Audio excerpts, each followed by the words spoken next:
Bom, meus irmãos, graça e paz, paz do Senhor. Sou eu, Cláudio Rocha, aqui mais uma vez, trazendo um novo vídeo aqui, né? A palavra de Deus para você. Mas antes de trazer essa palavra, eu gostaria de pedir a você que ainda não é inscrito no meu canal, pudesse estar se inscrevendo aqui.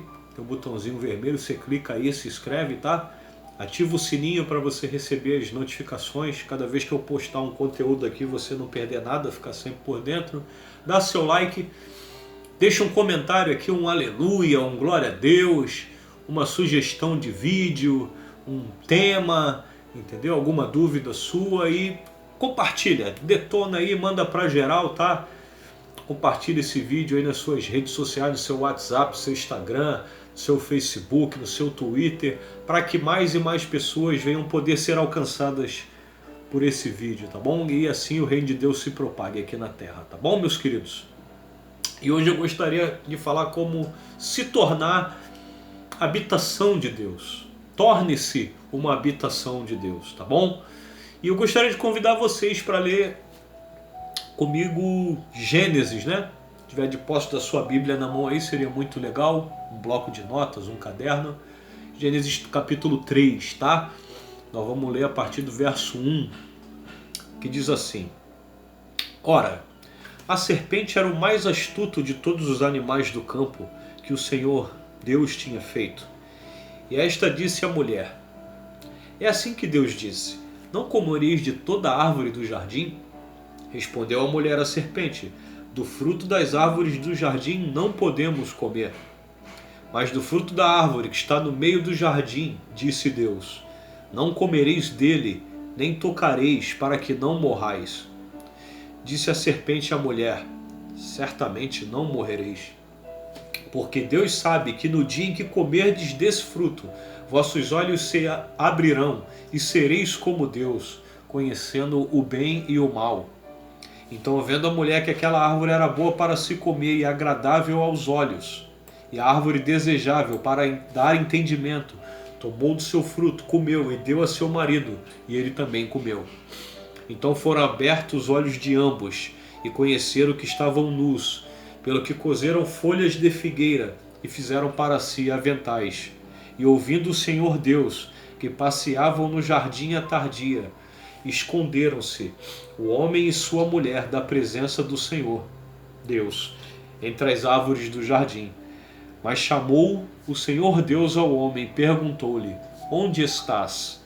Respondeu-lhe o homem: Ouvi a tua voz no jardim e tive medo, porque estava nu e escondi-me. Há um princípio de ensino nas Escrituras, irmão, chamado princípio de primeira menção. Princípio de primeira menção é uma regra de interpretação de exegese bíblica que nos ensina o seguinte: que sempre que desejamos conhecer plenamente o significado de um termo nas Escrituras, nós precisamos encontrar a primeira menção de tal termo, tá? Por isso os teólogos e os exegetas chamam de princípio de primeira menção. E a teologia, a boa teologia, nos ensina que na primeira menção de cada termo é onde nós entendemos o pleno significado de tal termo, tá? Portanto, se quisermos estudar acerca de fé, então nós procuramos na primeira vez que fé é mencionada nas Escrituras. Se quisermos falar de amor, se quisermos falar de compaixão ou de comunhão, etc, procuramos a primeira menção de tal termo nas Escrituras. E ali naquele texto nós temos o entendimento de tudo aquilo que nós queremos estudar a respeito desse tal termo. E aqui nesse texto de Gênesis 3 que nós lemos, nós temos três primeiras menções que eu quero abordar com vocês, tá? Você encontra no verso 8 a primeira menção explícita da palavra presença. O texto diz: E ouvindo a voz do Senhor Deus, que passeava no jardim à tardia, esconderam-se o homem e sua mulher da presença do Senhor Deus. Então o próximo versículo diz o seguinte: E chamou o Senhor Deus ao homem. É a primeira menção da palavra chamado nas Escrituras. E depois o texto diz no verso 10, né? Ouvi a tua voz no jardim e tive medo. É a primeira menção da palavra medo. Medo chamado presença. E eu acredito que não é meramente obra do acaso que presença, chamado e medo são mencionados juntos pela primeira vez nas Escrituras. Não somos nós que perseguimos a presença de Deus. É a presença de Deus que nos persegue desde o Éden, irmãos. Tá? Por todas as Escrituras nós iremos ver a presença de Deus procurando um lugar de habitação. Escuta o que eu vou te dizer. Nós não precisamos perseguir a presença de Deus. Nós precisamos nos tornar um lugar de habitação. Eu sei que nós gostamos de terminologias e até de canções que falam acerca de perseguirmos a presença de Deus. Eu acredito que isso serviu para uma estação, para despertar e aquecer o coração dos santos, mas num tempo de fundamento, de entendimento. Se nós formos cirúrgicos e pontuais nas Escrituras, nós vamos perceber que nunca é o homem que procura Deus. Não é correto dizer isso, mas é Deus, com sua santa e gloriosa presença, que persegue o homem. Eu não sei se você já se deu conta, e eu quero olhar com vocês alguns textos. Então vamos, por favor, a 2 Coríntios, capítulo 5, e eu quero te mostrar uma coisa, irmãos. Segunda carta de Paulo aos santos que estavam em Corinto, no capítulo 5, tá? Verso 1 diz assim: porque sabemos que se a nossa casa terrestre deste tabernáculo se desfizer, temos de Deus um edifício, uma casa não feita por mãos, eterna nos céus. Pois nesse tabernáculo nós gememos, desejamos muito ser revestidos da nossa habitação que é a do céu, se é que, estando vestidos, não formos achados nus. Querido, presta atenção. Quem foi achado nu diante de Deus? Sabe qual é a casa que Paulo se refere? O tabernáculo. Ele não está falando de ir morar no céu. Ele está falando que o homem foi criado originalmente para ser um tabernáculo. O que o homem é para Deus? O lugar de habitação da sua santa e gloriosa presença. Deus criou o homem para ser uma habitação. E nós podemos ver N textos nas Escrituras sobre isso, e de fato eu quero ver algo rapidamente, porque isso está totalmente atrelado ao sacrifício vicário de Cristo, a razão pela qual ele se deu por completo. Então, esse texto está dizendo que, enquanto neste tabernáculo, por causa do pecado, nós gememos, desejando ser revestido da nossa habitação celestial. Qual é a habitação celestial, irmãos? É o corpo glorificado. Sabe por que nós receberemos um novo corpo? Porque de novo nós teremos a capacidade de, no nosso corpo físico, hospedar a presença de Deus.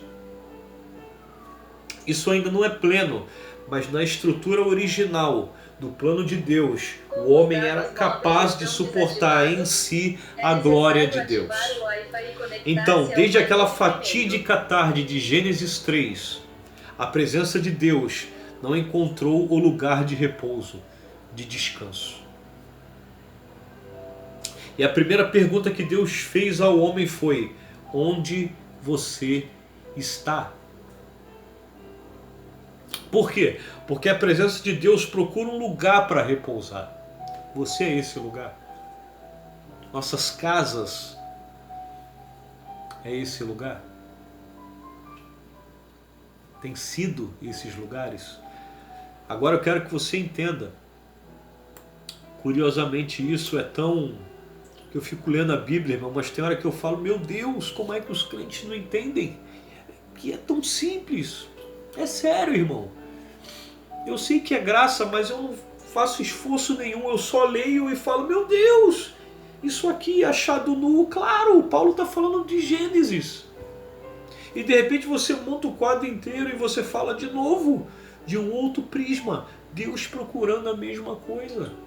Então, de Gênesis a Apocalipse, Deus está procurando um lugar para habitar. Amém? Não é sobre perseguirmos a presença, é sobre nos tornarmos um lugar de habitação. E como nos tornamos um lugar de habitação?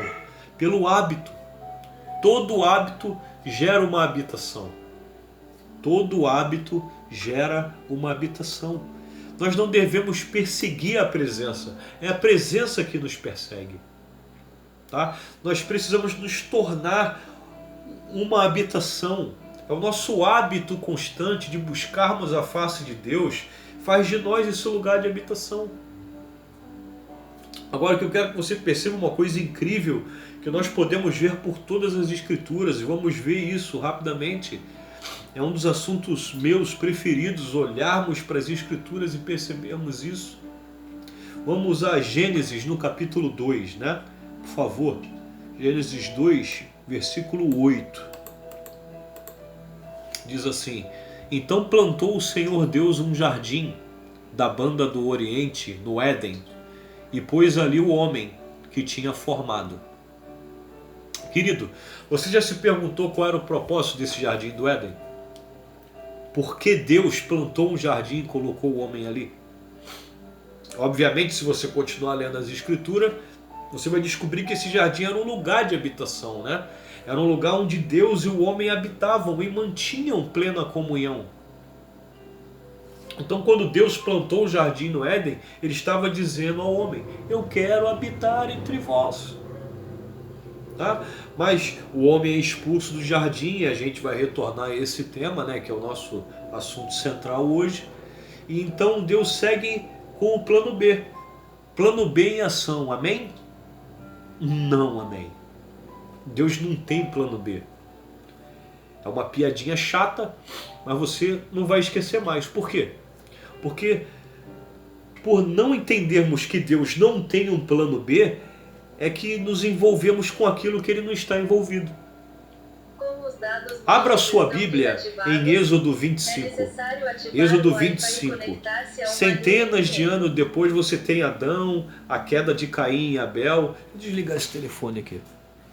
A queda de Caim e Abel, Noé, o dilúvio, a Torre de Babel, Abraão. Aí você tem os patriarcas, Isaac, Jacó, José do Egito, deserto. Aí aparece Moisés para a entrada de Canaã, né? Olha o que Deus diz em Êxodo 25, 8. Êxodo 25, verso 8. E me farão um santuário, e eu habitarei no meio deles. Olha só, em Gênesis, o desejo de Deus ele é anunciado por intermédio de um jardim. Em Êxodo é anunciado e mostrado por intermédio de um tabernáculo. Qual era o propósito do jardim? Um lugar de habitação. Qual era o propósito do tabernáculo? Um lugar de habitação. Então Deus ainda seguia dizendo ao homem a mesma coisa: eu quero habitar entre vós.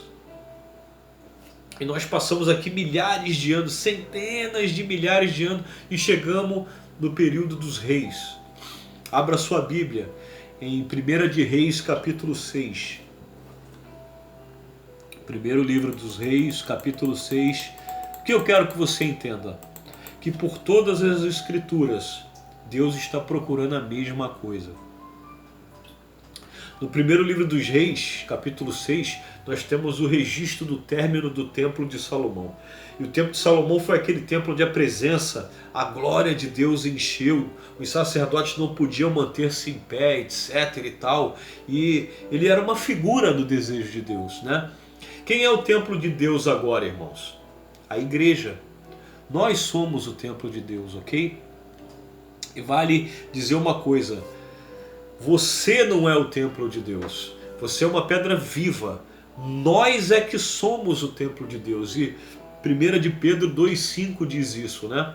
E essa é a razão pela qual nós precisamos viver em comunidade e congregar. Deus não habita em um indivíduo. Deus habita em um povo. Amém? A Escritura diz que você e eu somos pedras vivas, né? Que estamos sendo edificados como uma casa espiritual. Você não é a igreja, nós somos a igreja, amém? Então presta atenção.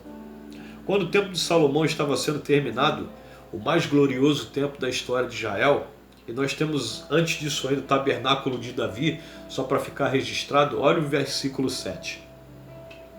Edificava-se a casa com pedras, já preparadas nas pedreiras, de maneira que nem martelo, nem machado, nem instrumento algum de ferro se ouvia na casa quando a edificavam. Olha que texto poderoso, irmãos. O templo de Salomão foi construído há milhares de anos atrás, quando não tínhamos nada de tecnologia disponível.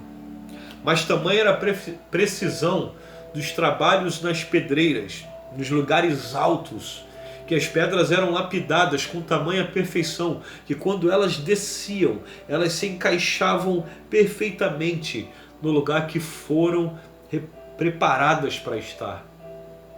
De maneira que não se ouvia barulho de ferramenta de homem. Sabe o que o texto está dizendo? Que nós somos essas pedras vivas e que precisamos ser trabalhados por Deus nos lugares altos, nos lugares desertos, onde são as pedreiras, para que possamos encaixar no lugar em que Deus preparou para que estivéssemos. Sabe qual é o problema? A gente tem muito barulho hoje na edificação da igreja. E sabe por que a gente tem muito barulho? Porque as pedras vivas não estão sendo lapidadas nas pedreiras, nos lugares desertos. A gente ainda fica procurando exposição, procurando nosso lugar e reclamando disso e daquilo, mas querido, você é uma pedra viva e precisa estar num lugar alto, sendo lapidado pelo Senhor para encaixar perfeitamente onde Ele determinou que você estivesse. Deixa eu te falar uma coisa que Bill Johnson ensina.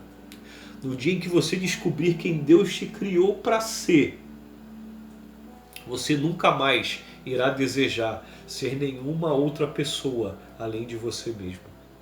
Você é uma pedra viva, única na construção da casa do Senhor. Mas com o templo de Salomão, o que Deus está querendo dizer? A mesma coisa. Eu quero habitar entre vós. Em Gênesis, um jardim. Em Êxodo, um tabernáculo. No período dos reis, um templo. E o que o Deus está dizendo, a mesma coisa. Eu quero habitar entre vós. E você precisa entender que esse clamor do Pai foi o que moveu o Filho. Por milhares de anos, o Filho viu o Pai chorar e dizer: eu quero habitar entre os homens. Até que um glorioso dia o Filho disse: eu vou abrir um novo e vivo caminho. Sabe uma coisa gloriosa? A gente vai ver aqui mais dois textos dessa construção aqui, mas o texto de João 14,6, tão conhecido, é pouco compreendido.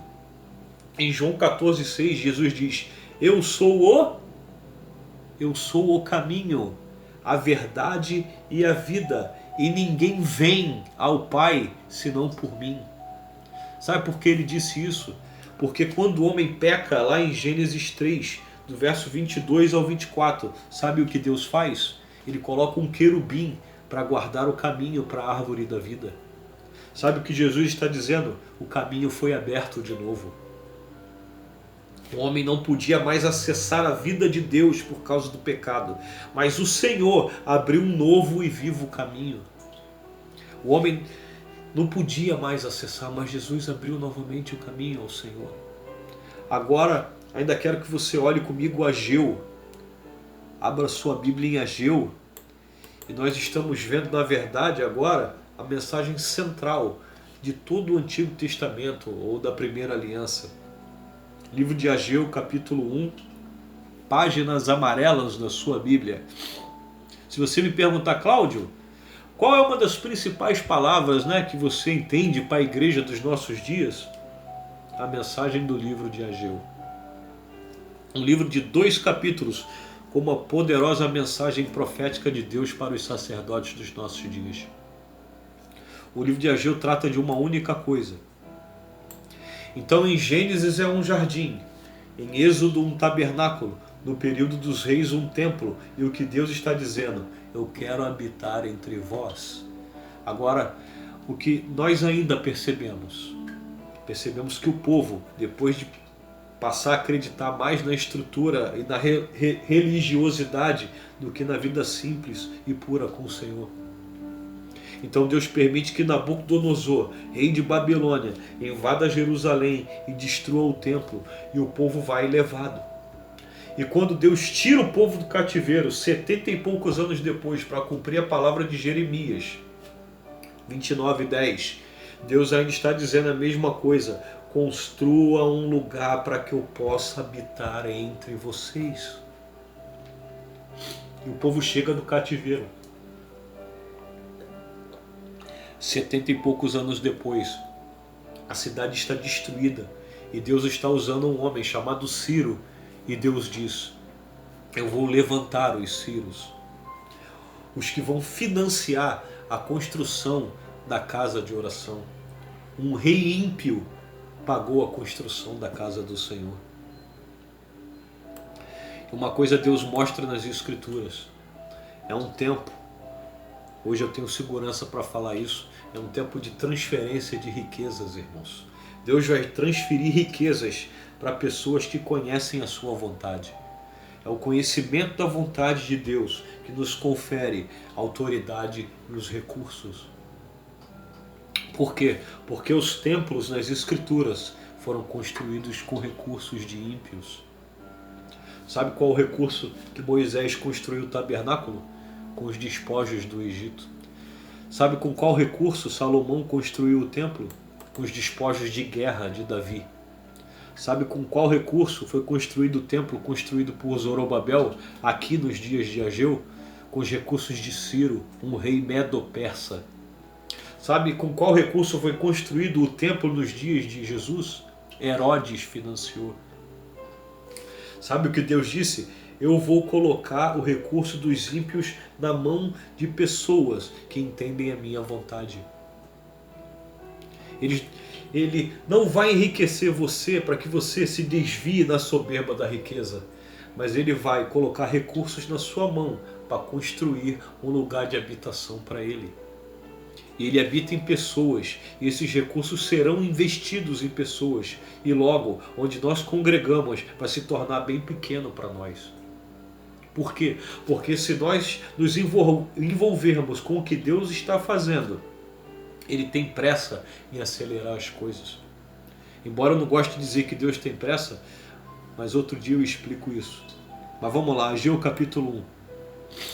Então o povo sai do cativeiro e Deus envia o recurso, só que esse povo acaba usando os recursos para construir as suas próprias casas.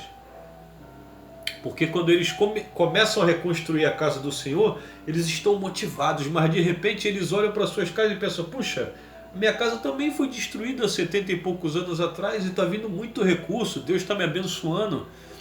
Então, bom, peraí, eu vou usar esse recurso para construir minha casa, ali nasceu minha casa, minha vida, né? E eu vou usar esse recurso para fazer minha casa, e quando sobrar um tempo e recurso, a gente volta a edificar a casa de Deus.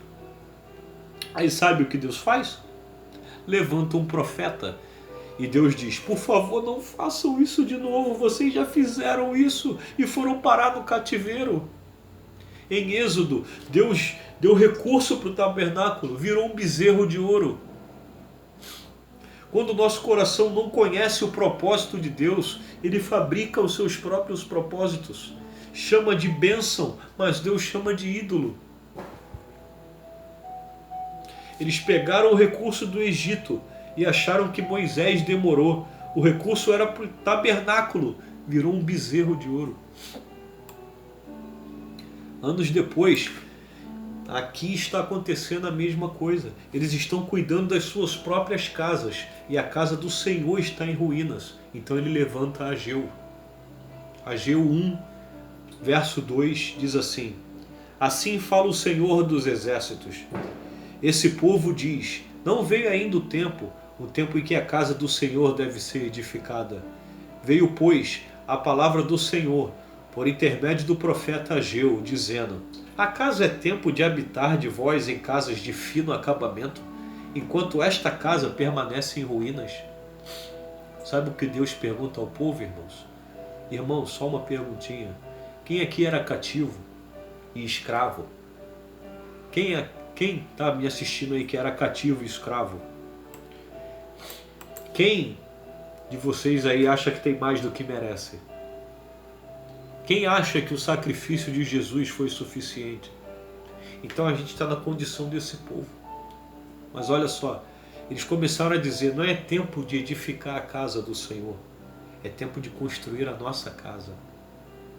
E o Senhor diz, espera aí, eu primeiro tirei vocês do Egito, dei recursos, virou um bezerro de ouro. Tive que matar um monte de gente para construir o tabernáculo. Depois eu tirei vocês da Babilônia, dei recursos, e agora vocês vão cuidar das coisas de vocês. Então olha só, aí Deus repreende o povo.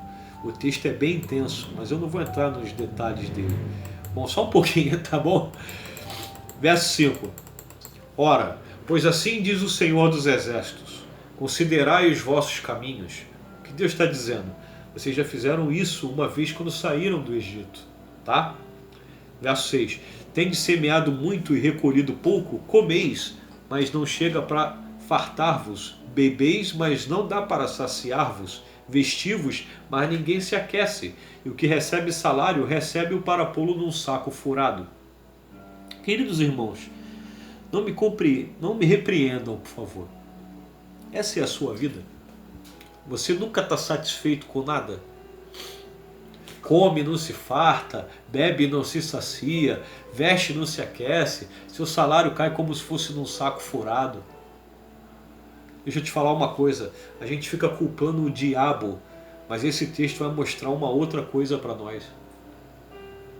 Verso 7.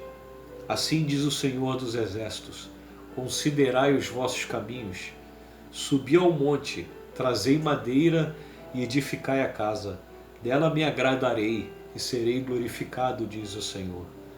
Esperastes-o muito, e eis que, aleluia, quem dissipou com um sopro, quem assume a autoridade da crise, irmãos?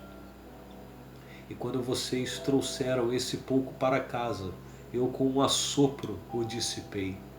Por quê? Diz o Senhor dos Exércitos, por causa da minha casa, que permanece em ruínas, ao passo que cada um de vós corre por causa de sua própria casa. Queridos, esse é um dos textos proféticos mais relevantes para a igreja dos nossos dias. Deus começou a prosperar a igreja brasileira e ela começou a se envolver com as coisas dela.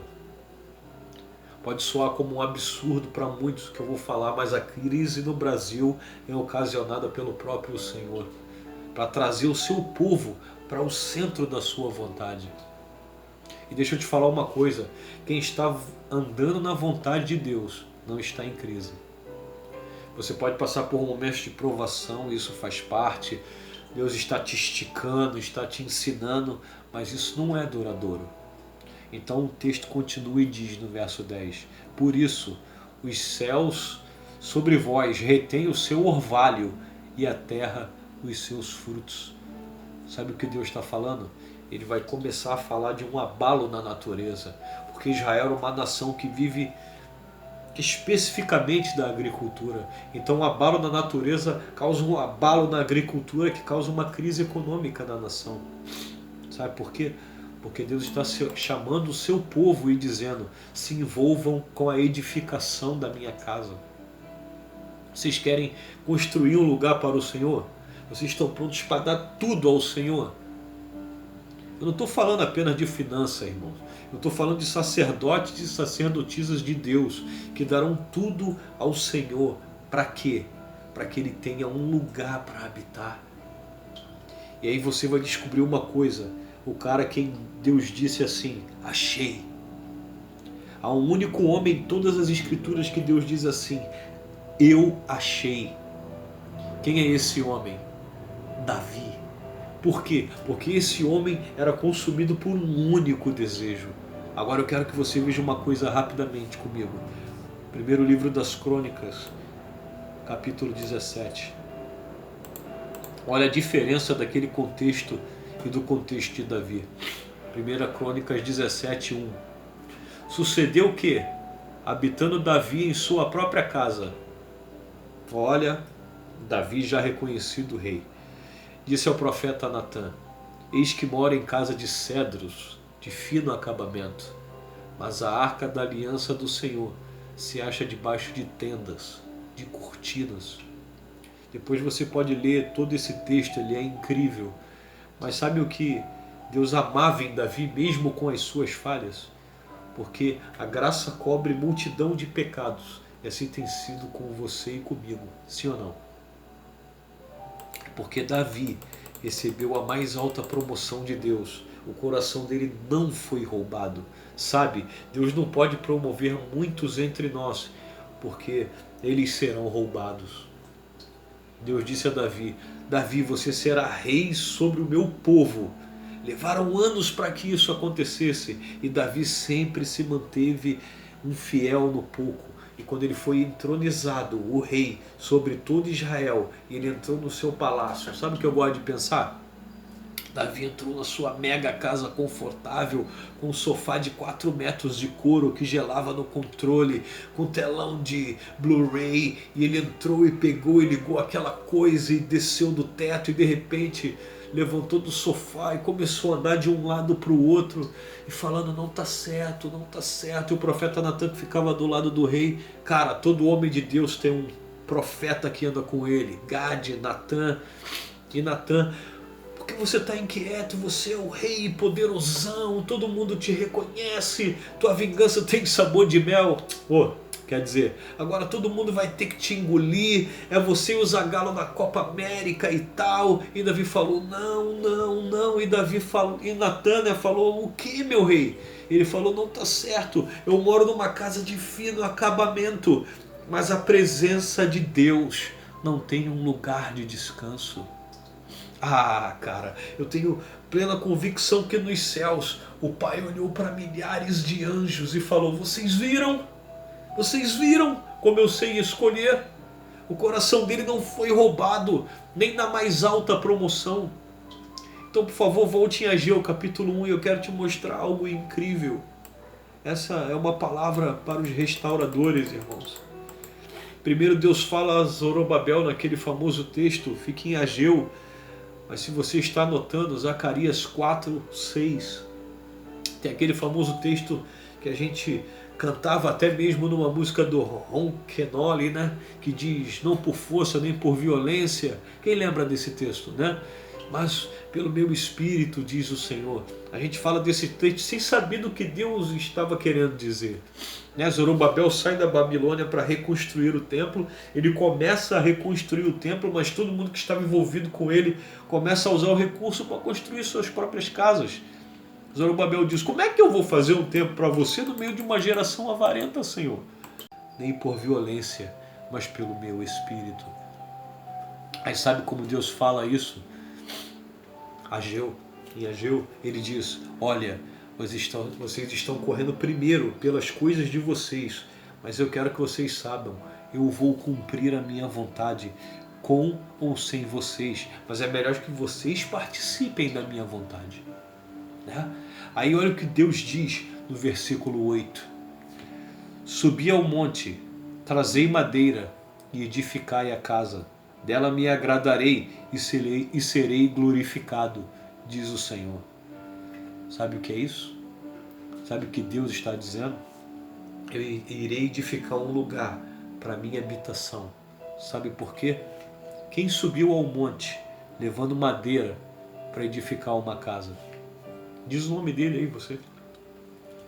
Jesus subiu ao Gólgota, levou a cruz e construiu um lugar onde a presença de Deus pode habitar, a igreja gloriosa. Sabe o que Deus estava dizendo? Eu vou fazer de um jeito ou de outro, mas eu estou chamando vocês para se envolverem com o mais alto plano de toda a história do universo, a construção da minha casa. Então em Gênesis é um jardim, em Êxodo é um tabernáculo, no período do Reis você tem 2 templos e a tenda de Davi. E o que Deus está dizendo? Uma única coisa: eu quero habitar entre vós. Agora você terminou toda a mensagem do Antigo Testamento. E agora nós entramos no período que chama transição das alianças, quando Deus vai fazer um novo pacto, né? Vamos ver Isaías no capítulo 7.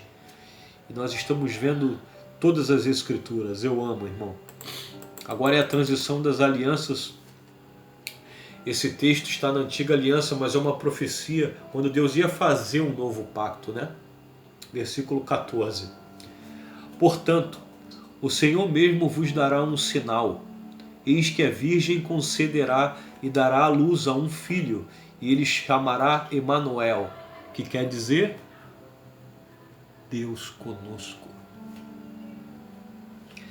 Em Gênesis um jardim, em Êxodo um tabernáculo, no período dos reis os templos, na transição das alianças uma pessoa, e Deus está procurando a mesma coisa. Nós não precisamos perseguir a presença de Deus, precisamos nos tornar uma habitação, pois é a presença que nos persegue. A pergunta de Deus é sempre: onde você está? 1 Coríntios capítulo 3. Agora nós entramos na nova aliança e você está entendendo que Deus procura desde o Gênesis, né? 1 Coríntios capítulo 3, nova aliança, o tempo que se estende até nós, verso 16. Não sabeis vós que sois o templo de Deus e que o Espírito de Deus habita em vós? E agora com a igreja, uma casa espiritual, o que Deus está dizendo? A mesma coisa. Eu quero habitar entre vós. O que é a igreja hoje para o mundo? É a mensagem que Deus ainda deseja morar entre os homens. Assim como era no Éden, assim será novamente.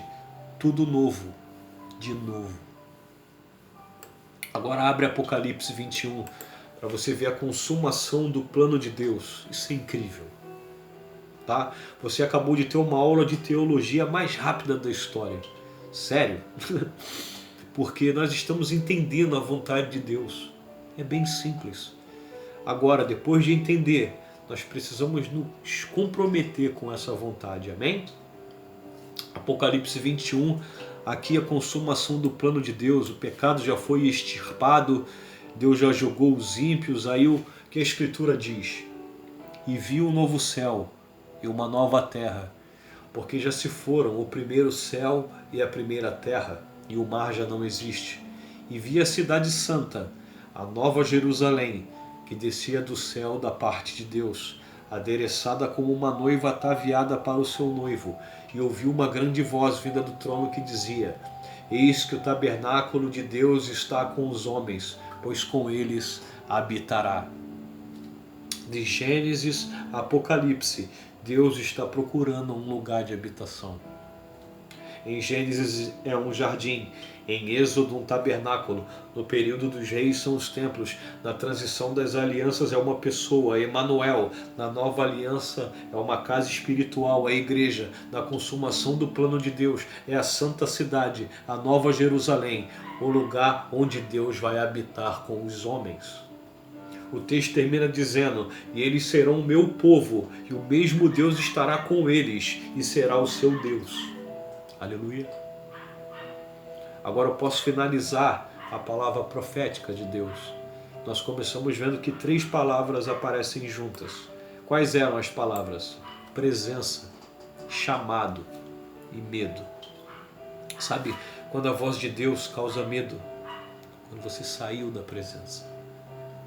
Se você começa a ouvir uma palavra desafiadora como essa e você começa a sentir medo por tantas coisas que você precisa abrir mão, sabe por quê? É porque você já saiu da presença. Sabe o que é medo? A consequência de você ter saído da presença de Deus. Porque na presença, o perfeito amor lança fora todo o medo. Sabe o que nós enfrentamos? Nós enfrentamos uma geração que quando escuta uma palavra de confronto, profética, de diretiva, nós pensamos: isso é muito difícil. Eu tenho medo do que Deus pode me pedir. Então você não conhece a presença. Porque na presença de Deus, todas as coisas perdem o valor. A melhor coisa que alguém pode desfrutar é da presença de Deus, irmãos. E essa é a razão pela qual o Senhor, o nosso Senhor, o meu Senhor, o seu Senhor, deu a sua vida. Para que tivéssemos acesso à presença. Escute, chamado não é uma tarefa a se realizar. Chamado fala de um lugar para se habitar. Quando Deus chama o homem, Ele chama o homem para voltar para o lugar de ele nunca deveria ter saído. A presença de Deus. E desse lugar nós somos enviados e vocacionados. E aí a gente vai falar de missão outra vez, outra hora. Tem muita coisa a ser feita, tá? Mas não sem antes aprendemos a habitar nesse lugar. Foi por isso que Jesus repreendeu Marta. Porque nós precisamos contemplar e precisamos servir. Mas ninguém pode servir sem antes ter contemplado. Sabe o que Jesus estava dizendo para Marta? Marta, eu não estou procurando uma empregada doméstica, eu estou buscando uma esposa. Não é sobre fazer 1 milhão de coisas para mim, é sobre me conhecer. E quando nós conhecemos o Senhor, então Ele nos dá uma tarefa incrível, que é chamada de ministério. E eu quero que você entenda algo. Seu ministério não nasce quando você passa a fazer alguma coisa para Deus. Seu ministério nasce quando Deus passa a fazer alguma coisa em você. Porque ninguém pode dar aquilo que não tem. Eu quero terminar. Abra sua Bíblia em Lucas 22. Então logo após a ceia do Senhor, cara, eu amo essa coisa em Jesus. O Evangelho de João registra que Jesus disse assim: é chegada a minha hora. Sabe o que ele disse? Escuta que esse vai ser o encaixe final. Ele disse: que direi eu, pois? Pai, livra-me desta hora? Ele disse: não, pois para esse exato momento eu vim. E quando a gente esquece que Jesus disse isso, a gente não entende a próxima coisa que ele disse, que eu vou ler com vocês. Olha o que diz Lucas 22, 39. Então saiu, e segundo o seu costume, foi para o Monte das Oliveiras, e os discípulos o seguiam. Quando chegou àquele lugar, disse-lhes: orai, para que não entrai em tentação. E apartou-se deles cerca de 1 tiro de pedra, e pondo-se de joelhos, orava, dizendo: Pai, se queres, ou se possível, afasta de mim este cálice. Todavia, não se faça a minha vontade, mas a tua. Querido, aqui nós fechamos. A qual cálice Jesus se referia? Recorde-se que ele disse: é chegada a minha hora. Que direi eu, pois? Pai, livra-me desta hora? Não, pois para esse exato momento eu vim. E por quê? Poucas horas depois, com agonia de alma, ele dizia: Pai, se possível, passa de mim esse cálice, todavia seja feita a tua vontade e não a minha. Queridos, por séculos e séculos, a maior parte dos irmãos da igreja, sem dúvida, a maior parte pensa que Jesus se referia ao sofrimento que estava diante dele. Pensa que Jesus, como um ser humano, temeu aquele momento difícil. E foi um momento difícil, viu? Mas ele não tinha medo da morte. Sabe qual é o cálice que ele não queria beber? O da separação da presença do Pai. Nunca antes o Filho havia se separado do Pai. Nunca. Mas ele assumiu o lugar de Adão. E num jardim, como Adão, o Pai disse: hoje você precisa sentir o que o homem sentiu quando se separou da minha presença. Jesus disse: Pai, até aqui eu nunca pedi nada a você de acordo com a minha vontade, mas há uma coisa que eu quero pedir. Se possível, afasta de mim esse cálice. Eu não quero nem por 1 milésimo de segundos sentir o que é ser separado da sua presença. E o Pai disse: Filho, não tem como. Por isso na cruz ele gritou e exclamou e disse: Deus meu, por que me desamparaste? E sabe por que muitas vezes nós não valorizamos o sacrifício de Cristo? Qual foi o principal sacrifício? A cruz? Não. Separação da presença. Porque nós todos nós, não conhecemos a glória de Deus. Ninguém que está me vendo aqui conhece de fato a Deus. Mas Jesus habita na presença do Pai por toda a eternidade. E mesmo na terra, ele estava distante do Pai. Mas naquele dia os pecados vieram sobre ele, de toda a humanidade, e separariam ele da presença. Eu quero que possamos entender que todo o sofrimento do Senhor, e o principal sofrimento, foi experimentar ser apartado da glória de Deus, separado da sua presença. Foi para que eu e você nunca mais vivêssemos fora da presença de Deus. A Escritura em Hebreus 10 diz: entrai pelo novo e vivo caminho. E hoje nós temos acesso livre à presença do Pai, por causa da entrega do Filho. Então, irmãos, que essa palavra produza em você e te direcione a ser um lugar de habitação, que você volte a estar na presença do Pai. Foi para isso que Jesus morreu, para criar esse novo caminho que foi obstruído pelo pecado. Mas hoje você tem acesso ao Pai diretamente. Para você sentir a presença de Deus, você precisa se tornar um lugar de habitação para Ele. Porque é isso que Ele persegue desde o Gênesis. Espero que você possa ter compreendido, que essa palavra edifique a tua vida e de muitas outras pessoas. Então, se você gostou, dá seu like, compartilhe aí com seus amigos, com seus irmãos, deixe um comentário aqui. Isso vai ser muito legal para mim, não só para mim, mas para o reino de Deus. Então, mete o dedo aí, dá seu like, compartilha, deixa uma descrição aí, um comentário, tá bom? Isso vai ser muito legal para me incentivar a fazer novos vídeos e tá podendo compartilhar aqui com vocês um pouco do que o Senhor tem me dado, tá bom? Amo vocês, até o próximo vídeo e que Jesus te abençoe.